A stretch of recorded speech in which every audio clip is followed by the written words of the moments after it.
So my last video was about the glitchy Darkpsy Synth. Now I just finished recording that video and actually I got a new idea that I want to show in this video. The concept of today's synth is going to be pretty simple. As you can see, we're in the same project as we were before.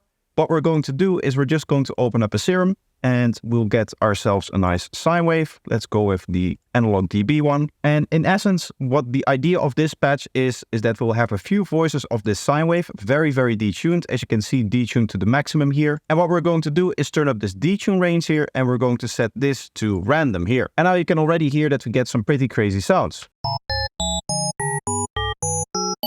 Now you can use this as it is on its own. And what I would recommend for this patch is to turn up and down the pitch bend amount. The way that you would use this now is that you just are going to go into your MIDI effects and you're going to get an arpeggiator. I've just set this to 16 notes, and what I would also like to do is just make this a little bit more plucky. That tends to work very, very well for this kind of sound. Give it a little bit more release and you'll get something like this. These are your standard kind of sine plugs, but where it really becomes interesting is if you start pitch bending this.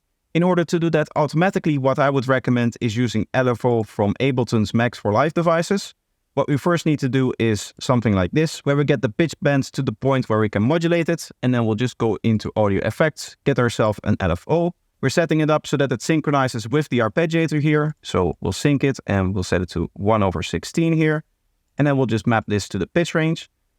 Now this is still not kind of like moving, it's just snapping up and down. So what we'll do is just turn up the smooth and now you get something like this.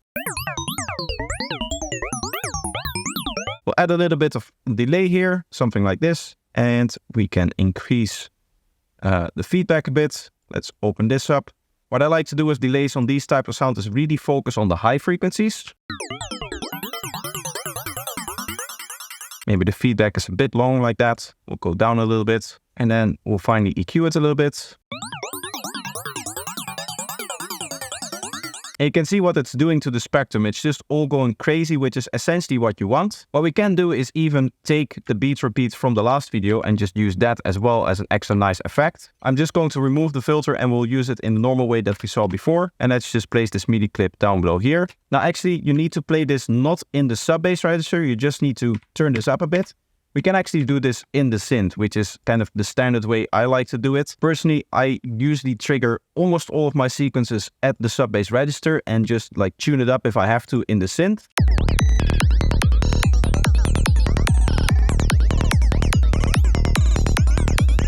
Honestly, this one can go up even higher if you want to.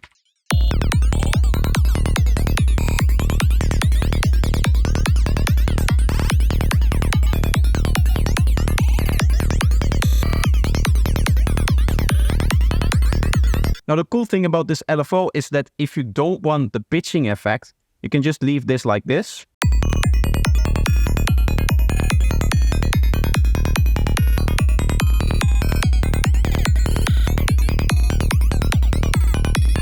And you can imagine that it's fun to play with a patch like this and just modulate a whole bunch of different parameters. So what I've quickly done is I've set one macro to the detune amount and I've set the other macro to the wavetail position. This is just going to add a little bit of extra tone because this is the analog BD sine here. And we're just going to assign those parameters.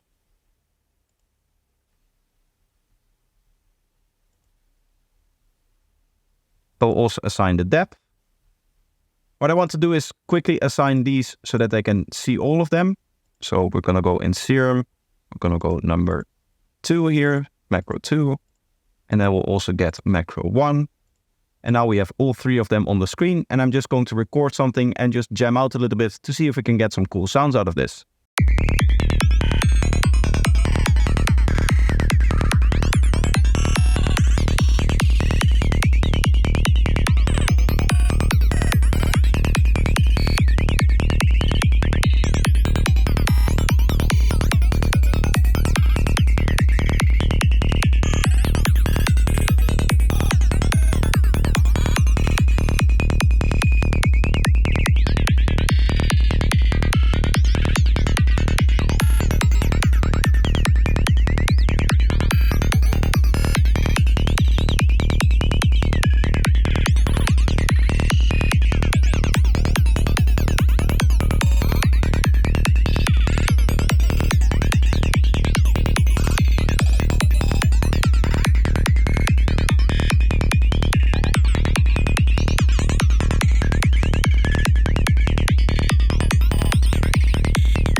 As you can hear, you can get some pretty cool sounds out of just jamming with these 3 parameters. Now this was just a quick video, a quick little idea that I wanted to show. In fact, right now as I'm posting this, I'm probably on vacation. So I just needed a few smaller videos to fill in the gaps, as obviously for 2 weeks I won't be recording videos. But nonetheless, I still hope that you enjoyed this video. Let me know if you did by leaving a like, and if you're new here, make sure that you're subscribed. Also, you can support me financially through my Patreon or buying my products on Gumroad. Both of those things obviously help me tremendously continue the things that I do on this channel. But with that being said, this is going to be the video. I hope you enjoyed and hope to see you in the next one. Bye bye.